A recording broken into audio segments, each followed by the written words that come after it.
Welcome back to a brand new episode of the Kell Network. I've got a very special guest with me.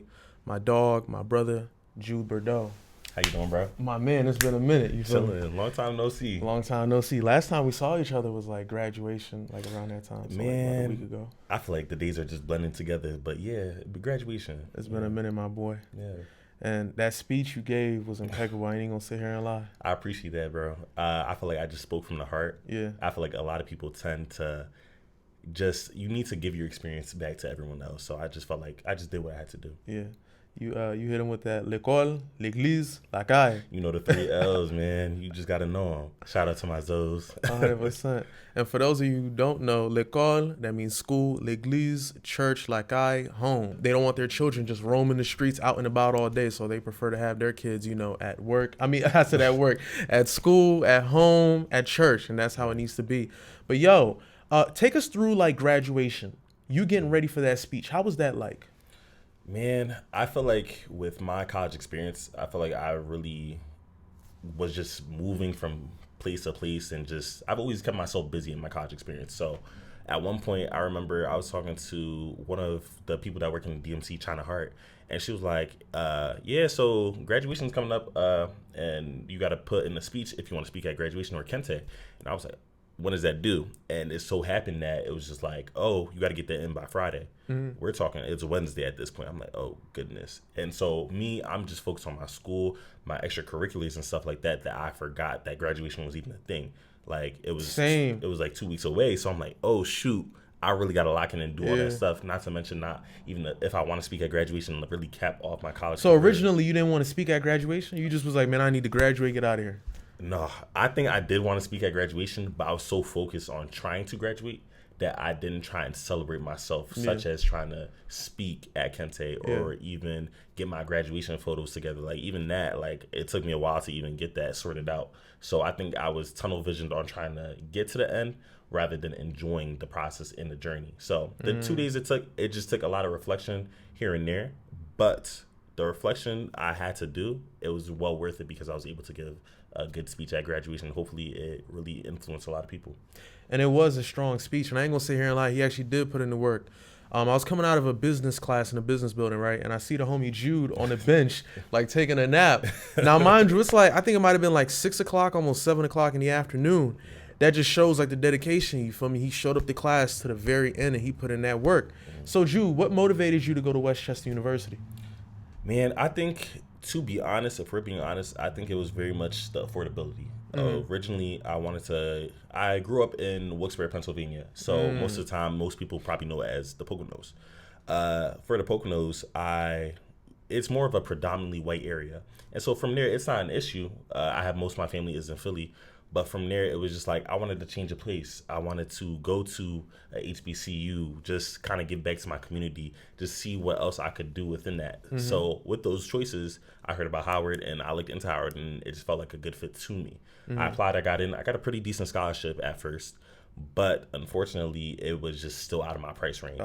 And so from there, like I was really debating on either Westchester or Howard.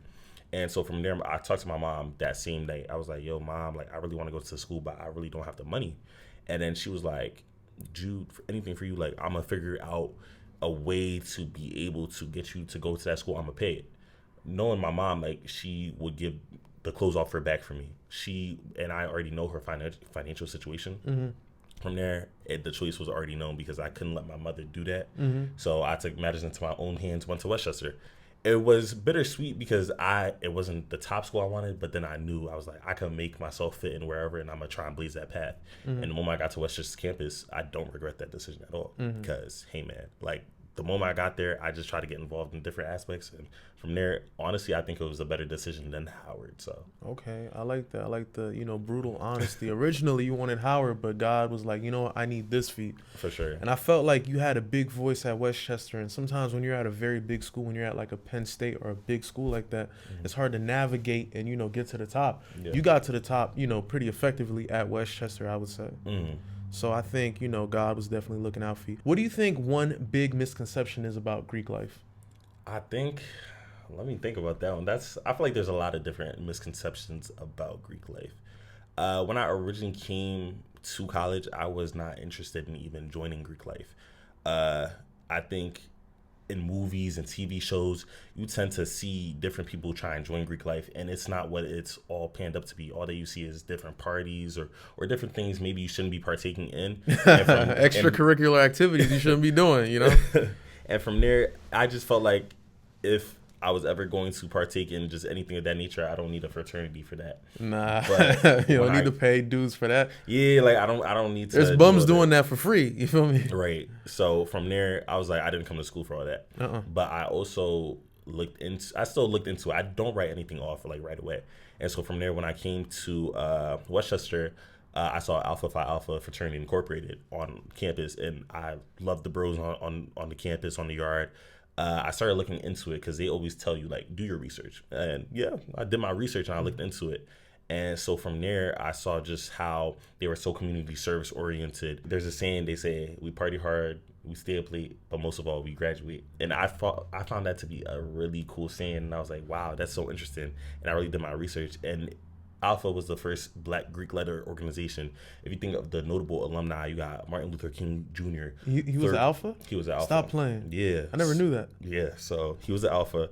You have Thurgood Marshall. You have Jesse Owens. You have so many different. Owens was Alpha? Yeah. No way. So it's like you see all these notable alumni, and it's like, wow, you did so many different things for the community in a general sense, but one common denominator is that you were Alpha. Not saying that Greek life really like makes you who you are, but it's also like these are upstanding men who had the same idea and they went that route. And from there, I feel like that kind of just helped me go towards that route to want to give back and also just be a part of a fraternity in general. So I feel like it was a nice segue into what I wanted to do. Do you think somebody needs Greek life to survive in university? Not at all. Okay. Not at all. One thing people always told me was, so before you join Greek life, you'll be Jude Bordeaux. Mm-hmm. But the moment you cross, you're Jude the Alpha now. Mm-hmm. You represent an organization. I think. How do you feel about people who misrepresent their organization? Do you look down on it or do you not pay attention to it? I think people who misrepresent their organization, I think of it like you're misrepresenting your organization, but you're misrepresenting yourself especially. I think it's hard because no matter where you're at, there's always going to be some sour apples in a bunch. And I'm not saying like anyone. I got to dap you up to that. I like that. That was cold. No matter where you're at, there's always going to be some sour apples. There 100%. May be some sour apples, but I feel like a great majority people are still trying to make an impact. Like we're all different people in our own ways, and that's okay. But I feel like as long as you try and represent in a good, effective manner, you could just try and make sure you have a good impact on other people. So that's how I see it. No, I like that. I respect that. So now, if you could go back and do it all over again, would you still have joined a fraternity, or would you have, done it on your own? What do you mean by on my own? Just climbed up the ladder on your own. No, I think if I could go back, I might have joined a little sooner because I feel like I could still make an impact. Because I'm pretty sure you rushed junior year, right? Yeah, I crossed in spring 24, which was my junior year of college. So from there, if I could do it sooner, I think I could have given even more of an impact.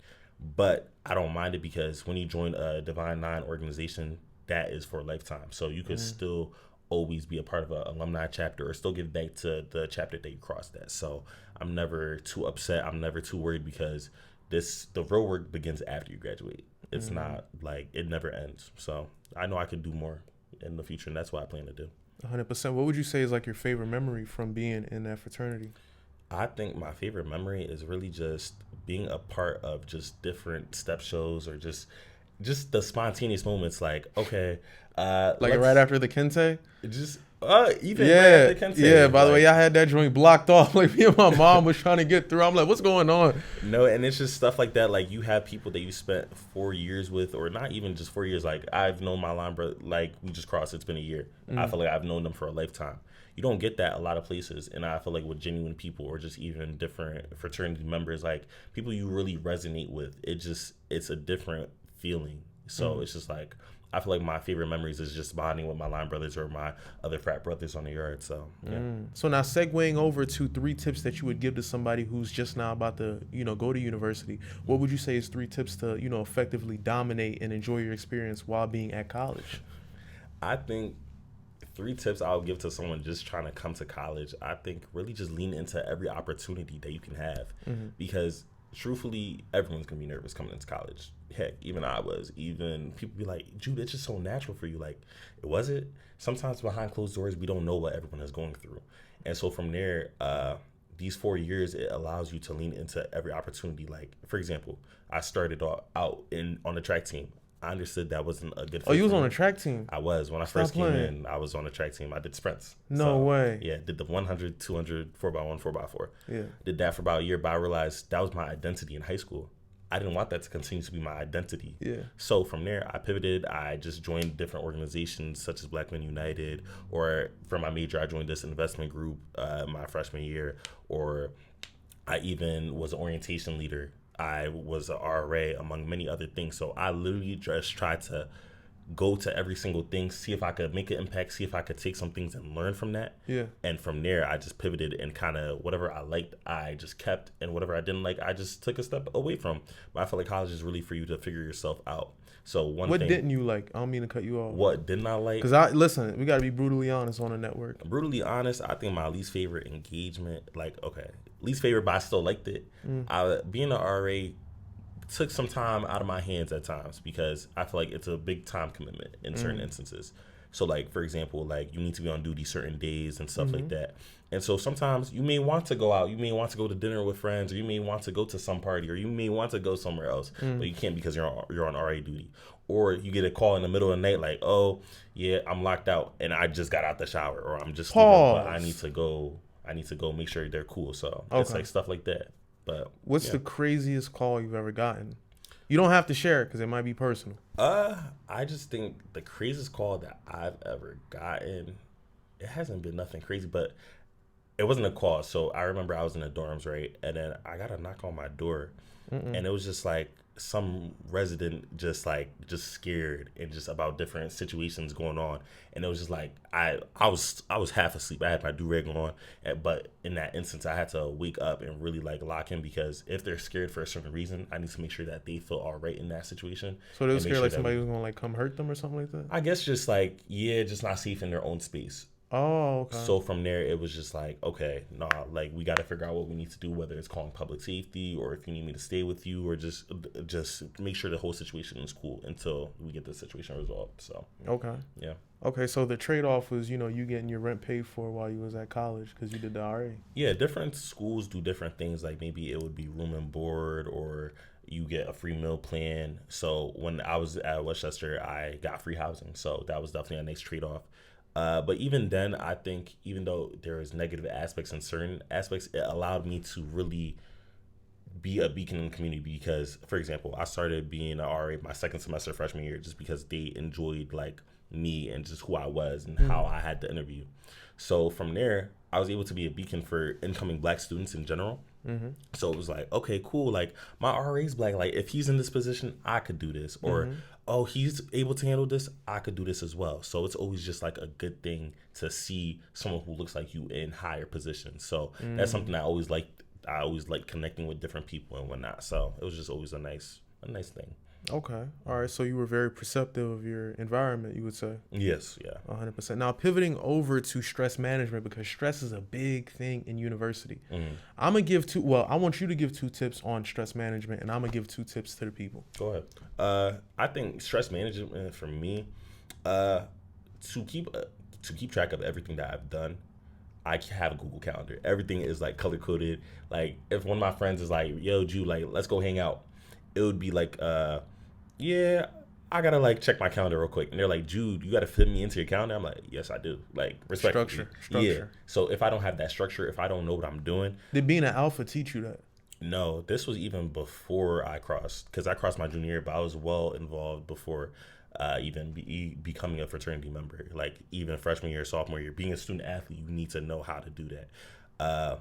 Afterwards, I joined all these clubs sophomore year. So from there, it's just like, all right, you need to understand how to maneuver these different things. So I think, cool, I set a structure. Then boom, I set aside time, like, oh, on Saturdays or Sundays, oh, go to church and you chilling. Like, my brother likes to call it D&D Sundays. Yeah. Like, you're not going to catch me on Sundays. Like, that's really a day for you to recharge, because everything that you're doing in the week, that could drain your battery. maybe you need to find something that will recharge it. So I think you need to find those things. Always go out, but don't spread yourself too thin in certain situations. So that's what I would say. I like that. I like the fact that you said don't spread yourself too thin. And I feel like that correlates into my point of, not getting involved in too many things that don't pertain to the end goal. So in university, you definitely do want to get involved. You definitely do want to be a part of things. But at the same time, like, I know if you go on Instagram or TikTok, they're trying to sell you this like get rich quick entrepreneurial spirit mindset. But it's like, you're 19. For those of you who don't know, like, I did photography. I did like ride share like early on in college. And that sucked up a lot of my time. Like Thanksgiving, people are spending time with friends and family. Meanwhile, I'm doing these shoots, I'm picking people up, I'm doing this, I'm doing that, and I'm like wasting my youth. I'll never be 19 ever again. I'll never be 20 ever again. So like, I would honestly say just enjoy where you're at right now, because it's like, the number one thing you can't buy is time. You can't buy being 19 again. You can't buy being 18. You can't buy being a freshman again. You don't have to be a business owner or an entrepreneur early on in your college career. You could just enjoy and just participate in activities and build up your network. And, over time you get involved into these things, but you don't have to like rush and, make all these things happen at once. And even going off of that, like you're talking about enjoying your time at 19, but I feel like with every good thing, there's a bad thing. So I know as a college student, a bunch of people have FOMO. So if y'all don't know, FOMO means the fear of missing out. And I feel like that's a very much a thing, because you think to yourself, I am only 18, I am only 19. Like, how I should be going outside right now. I should be going to the bar, or I should be going to this party. But that doesn't necessarily always mean that. I think a lot of people tend to do that because that's what the world tells you to do. Find something that fills up your cup, whether that is going to a different org event, or whether that is staying home watching anime, because shout out Fairy Tail. I'll be watching that now. You watching anime, bro? I be watching, yeah. Those are some like chill things I do. Like on my D&D Sundays, I'll be chilling watching anime, eating my food. Like it'd be stuff like that you got to balance, because you don't always need to go to that function. You don't always need to go out. You don't always need to go to that org event. I think for me personally, how I was able to balance and really effectively do different things was because I was able to make sure I made those moments count when they happen, but I also really set aside time for myself personally. That way I didn't get drained. That way I could pour my cup back up. Not to say that going to these events drain me, but it's also like it's a double-edged sword. So I always really think balance is the key. But also just know, if you do make a mistake, you're also still young. You have time. Yeah. Embrace your youth and, stay organized. Like, I think, Jude was talking about his Google Calendar. I think, the quickest way for everything to fall apart in your life is if you're not organized, if you're not keeping track of things, if you're not keeping track of how much time you spend on certain things. Like, I'm at a point where, like, throughout my day, like, I wear an Apple Watch. I'm not wearing an Apple Watch right now, but, like, I'll wear an Apple Watch because it helps me to stay on top of things. I'll be like, hey, Siri, do this. You feel me? Do that. Set a timer for this. Uh-oh, Siri went off on a laptop. But it helps me stay organized. And, as a college student, like, I'd go on Facebook Marketplace and get, like, a $50 Apple Watch just to help you stay structured throughout your day, because you could let a lot of time slip. You know how many times I've gone into Sykes to pick up my food, somebody keep me in conversation and like 45 minutes go by. Yeah. I know you could relate. And you go get that Chick-fil-A like real that quick. Little step back, like, all right, bro. Gosh, But I never mind that, because I feel like another thing with college is just be your genuine self, because I feel like a lot of people tend to be ingenuine. So it's like, if you genuinely don't want to have that convo, just be like, hey, bro, it's been a long day. Like, I'm gonna just catch you later, if you're really not trying to have that conversation. But I also feel like people coming to you to have that conversation is them being genuine, just trying to branch out from themselves. So I'm never, even if I'm in the worst mood, it'd be like, dang, they actually want to talk to me. Like, what you trying to chat about? Maybe if I really got to get somewhere, I'm gonna let you know. But like, the fact that you came up to me always warms my heart, and it just anyone, you know what I mean? So yeah. No, 100%. I like that. Like, not rejecting people, but you feel me, allotting a certain time, not saying, no, get away, but like giving them like a cool 2-3 minutes, and then I got to pivot. I got to get on to the next thing. Yeah. And if it really was an influential conversation, let's set some time to the side. That way we could really have a good conversation. That way I could give you the time that you deserve, 100%. And, I'd add a third point and talk about communication. I think communication is big in college, because it's like so many people, like, dude, I had a business analytics class that was like crazy. Oh, you talking about business analytics 1 or 2? 2. No, 2 was easy for me personally. It was easy for you? 1 was crazy. Wait, hold on. How was 2 easier than 1? Oh, because the professor, my professor for 2 was just amazing. She gave bonus points. We was always she just was very helpful. Oh, I feel like who was your first professor? I don't want to name drop anyone, but he was just a little, I think he was new to the university. Yeah. But I just don't think his teaching style was there. I don't think he gave a lot of many second chances, especially when it's the first major class in like a hard topic. So you really need to give your students extra time. And so from there, I ended up with a B+ in that class, but it took a lot of struggle. Like business analytics 2, I came with an A. I said, I came back in blood, but it's just stuff like that.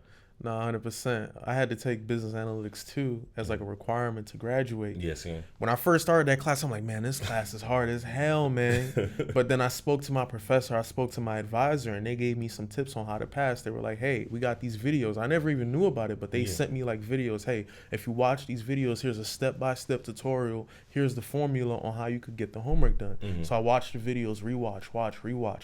To the point where like I'm getting 97s, 98s on my exams, and now I'm passing with flying colors. But it's like if I didn't communicate, if I just kept that to myself, if I didn't speak to the professor, if I didn't speak to my advisor, if I didn't speak to like friends about it, then I would have just been like suffering alone. Because the professor I had, he had a strong accent, so you couldn't really understand him. His accent was very thick. But then the videos, it was just clear English. I'm like, oh, this is easy. All right, p-value, boom, boom. It is all easy.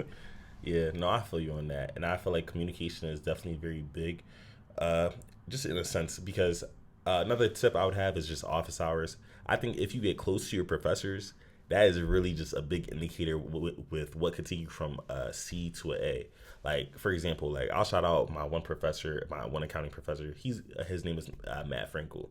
I will say like he was one big influential factor into my college experience. Like, he's the one who made me change into accounting because I was doing all right in accounting courses. I used to be a marketing major. So from there, like, oh, you left us. I'm a marketing major. He done left the team. I'm done. I do have a minor in digital marketing. So it's not the same. It's not the same. Yeah. All right, I'm just playing with you. No, I feel you, bro. But at the same time, like, he was really just talking to me like, oh, do you like accounting? I'm like, do I necessarily like accounting? Maybe not. But he was like, you're good at it, and you're good at having conversations with different people. As long as you're able to continue that in the career, you could really make a career out of it. And so from there, like, I just continued on that path, and I just continued on my path to graduate with accounting. And even just talking to him in different aspects in different classes, like, he just liked me. I'm not gonna lie. And so from there, in different aspects, he's like, Jude, like, you should have got this assignment in. I'm gonna give you another chance. Like, your professors are humans too, and if you just treat them as just objects and like, he should have gave me an A on this assignment, or oh, how could he not take this project in? As long as you really talk to them after class or just really be human with them, they'll be human with you as well. And I think they wouldn't be a professor if they didn't want to see you succeed. You know? Oh, 100%. And it's like if the paper's like 1 or 2 days late and the professor tells you no, you could also reach out to your advisor and be like, hey, advisor, this, that, and the third happened. The professor's not letting me turn it in. Yeah. And maybe the advisor could speak on your behalf, get a parent involved, whatever it takes to just get that grade. Because at the end of the day, it's all about passing with that A. You don't want to be out here failing classes and, you know, bringing shame to your name in these hallways. You know what I'm saying? No, for sure. And even from there, like, always advocate for yourself. Because like I said before, I always have this saying, I always be like, everything happens for a reason. Even some of my friends hate it when I say everything actually does. Listen, for those of you who don't know, me and Jude were supposed to film this episode the week of graduation. So the week of graduation was absolutely insane. That week was insane. We had a Kente ceremony. The Kente ceremony is like a black celebration for black students who've made it this far. So we had that. After the Kente ceremony, then we was... I ain't even gonna get into it. You feel me? It was the Kente ceremony. And then, you feel me, we celebrated for a little bit, and then we took like a rest, and then boom, graduation. Did you graduate on a Saturday? I graduated on that Friday night. You graduated Friday night, so I graduated Saturday morning, 9 a.m. So it was just like a crazy set of events. Yeah, then just trying to move your stuff from different locations. So, but for sure, I always say everything happens for a reason. And so from there, some of my friends hate it. Like my one friend, he was like, yo, bro, like XYZ happened in my life. I'm a little upset right now. Like, I gave him words of encouragement, but then I ended it with everything happens for a reason. I was like, I know you don't want to hear that, but I need to let you know that everything does happen for a reason, because you may not know what you want, but I feel like outside forces is pushing towards this direction for a reason.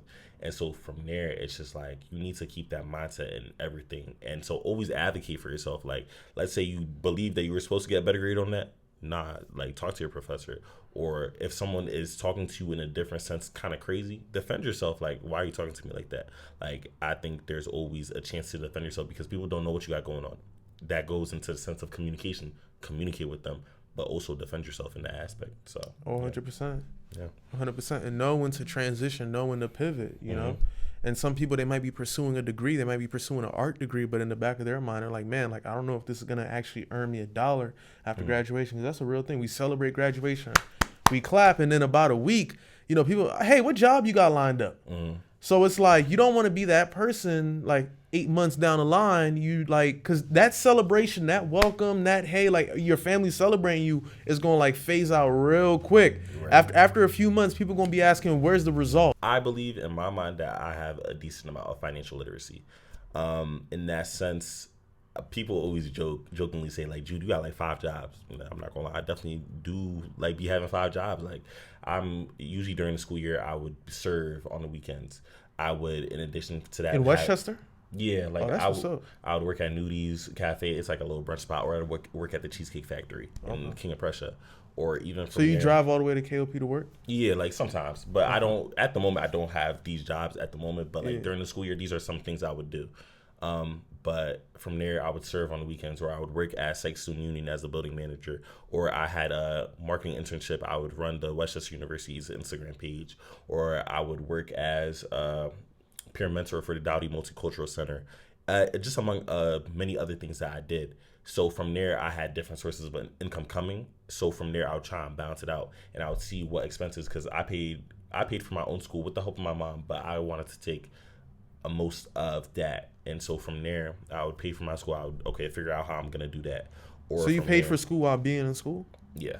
You didn't like take out a loan or nothing? So like I had loans from just different areas, but it didn't cover the whole bill. So from there, I would help in that sense, and also to limit the fact of trying to have those loans once I graduate. So I would help pay for different things or pay off my loans as I went through college if I didn't have the money right then and there. So from there, in addition to that, it's just like trying to balance all that out. And I think I looked at it from a monthly basis. Like if I really didn't need the food, like I would have my meal plan, or I would do different things such as being an RA to unload the housing aspect of it. So I think if you're able to stretch and see what your expenses really are, such as I would pay for my phone bill, pay for my car insurance, or anything of that nature, see the necessities that you need, such as those things, but the non-necessities, see if you could just splurge on it every once in a while. Like I know some people go to the bar and spend so much money. Okay, limit that splurging to maybe once every 2 weeks. That way you could also put that towards the necessities, and just you need to balance the necessities versus non-necessities and kind of go from there. Bro, you really hit me with something real quick. I had to process that. No, 100%. And, you know, what Jude said was absolutely the truth. You need to, you know, focus on necessities, not desires, not unhealthy desires. A lot of people, they go to the bar, they just waste their money. Me personally, like, I'm not like a big, like, drunk alcoholic type of person. So I always saved my money. I always, like, invested my money throughout college. I never really gave my money to the bars, because it's like, what happens if you get, you know, blacked out drunk and you just, like, out of control? Now you're getting in trouble with the cops. Now you risking having a record, and, you know, you not being able to get a job in the future. So I think, you know, these are things that you definitely do need to take into consideration. By the way, just because one of your peers got like a pair of designer sneakers don't mean that you need to get those designer sneakers. If your man got some Christian Dior's, you need to focus on you. You need to focus on putting your money away. You don't want to be the guy that takes your refund check and just splurges it on sneakers and, you know, just stupid stuff. You need to, you know, focus on you and just like manage and stretch that dollar until the end of the semester. So I think that definitely is important while being in university. So if you could give anybody any tips on how to choose the right school, what would you say?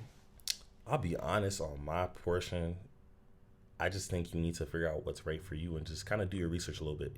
When I was coming into college, it was right after COVID in 2021. So not many universities were doing on-campus tours or anything like that, just because of everything that was going on in the world. But from there, I just think really kind of do your research and see. Because I feel like now we live really in the 21st century where you could really see like, okay, like raw, just like how was your college experience and different things of that nature. Like really lean into your resources on that aspect. I think as well, just finding your fit. Like people transfer all the time. And I think sometimes, like I said, everything happens for a reason. That should be the theme of this episode. But from there, like literally, if you went to that school, you learned your lesson, that wasn't for you, you should go somewhere else. I understand that people want to do it on the first try. But I think it's really just leaning into your aspect. Me personally, I took a chance on Westchester, and I think Westchester gave back to me. But at the same time, if I remained stagnant, if I didn't try and make those connections in my time at Westchester, I think I probably possibly wouldn't have enjoyed Westchester as much. I think instead of finding the right fit for you, you need to make it fit you instead. So I think in different aspects like that, like you're not gonna different shoes have different sizes, right? You're gonna put on like a pair of sneakers. Maybe you're a 9 in sneakers, but in boots you're like a 10. Cool, you're gonna find a way. You're gonna adjust your shoe size, obviously, for the boot that you want. If you want it that bad, you're gonna adjust. You're gonna adjust to it, and you're gonna figure out how to make that fit for you. And I think a lot of people want the perfect fit already, but you need to work for that fit. I don't think there's such a thing as the perfect fit. Nothing is perfect. You know, like you might get a job that pays very well, but like you might got that one coworker that's always gossiping. You feel me? There's always a sour apple in every single bunch. So I don't think perfection exists. I think a lot of people are chasing perfection, not realizing that it doesn't exist. Nothing's perfect. You know, God made us and we're all flawed. So I think, you know, that's definitely a heavy point. Do you think every university has its own personality? Definitely. Like, I think you could walk on certain campuses. People say, check this out. People say Westchester got a cliquey personality. I haven't heard that personally. You haven't heard that? No, not personally. Like, I think, okay, if I think about it in that aspect, maybe like, yeah, I think athletes kind of stick together. I think different minority groups maybe stick together. Just different groups in general. But for me personally, maybe it's because I try to interact with every single group. I didn't feel that way. But I feel like other schools may have that aspect as well. I don't think Westchester is the only group. I think if you think about it, high schools have cliques. I ain't gonna sit here and lie. High school cliquey as hell. High school could be cliquey. I think any other school, Lincoln, Cheney, Howard could be cliquey. I feel like everything could be cliquey. It's just how you maneuver through that clique. Life could be a clique. Maneuver through that. It's all about break maneuvering. those barriers. So. Okay, 100%. So now if somebody's watching this, right, and they're at a university and they don't really like it like that, do you think that they should transfer, or do you think that they should just like reassess and see how they can maneuver through the situation? I highly suggest just reassessing the situation, because sometimes you don't want to transfer and then get into something worse.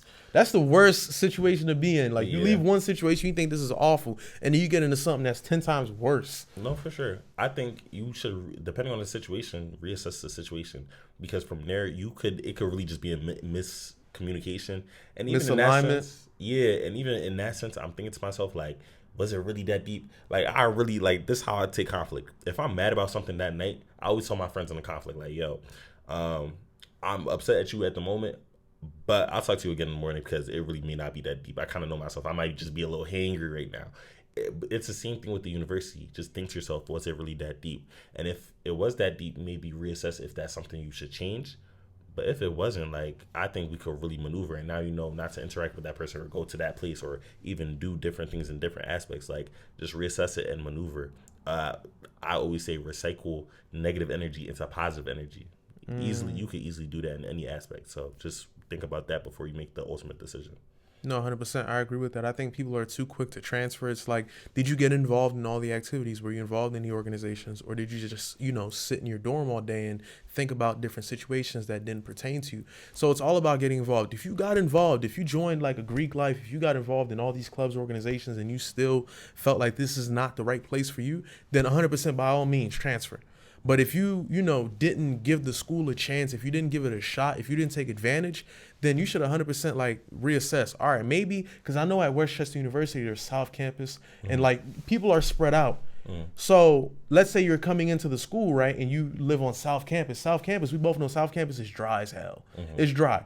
But if you live in like University Hall or like Allegheny, you might can make friends in a hallway, on an elevator. People are sitting outside. People are camping outside. All these things. So it's like South Campus. I lived on South Campus. I saw that like people got off the bus and they just went inside. You drive through South Campus and like people are just going inside. No one's really sitting around talking. So like, let's say you're in that position. You could be like, okay, all right, why don't I, try to get into like, the hot spot next semester. Why don't I try to switch up and redo my housing? Sometimes it's just as simple as like redoing your housing or, doing your schedule. If you're taking night classes, why are you taking night classes? Right. You know what I'm saying? So like just readapting and learning how to maneuver. How do you think your parents reacted to that speech that you gave during the Kente? Because we didn't talk about that. We talked about, the process of getting ready for it. But, when you said the l'école, l'église, like, how do you think your parents like reacted to that? I think more so my siblings reacted more, because I feel like I wrote about my parents, but it was also like the process of me and my siblings. And I think they just kind of like, my sister and my brothers always told me, like, I feel like you really explained it very much correctly, how it came from an immigrant's perspective, or even different people came up to me after the speech and was like, you kind of represented that, or really like explained the immigrant perspective. And especially in the time that we are in with this country, with different DEI things going on, and it kind of gave that different perspective to give people like, hey, like, this is what I had to go through. Maybe you might be going through it yourself, but you're not alone with it. We all kind of feel it different ways. So I feel like that's really what my goal was with that speech. And if my parents really heard it like correctly, like, I think they told me, like, I really like the speech, and my siblings told me that as well. So Do you think, you know, the aspect about school, home, church, do you think that saved you from like any trouble or like any danger?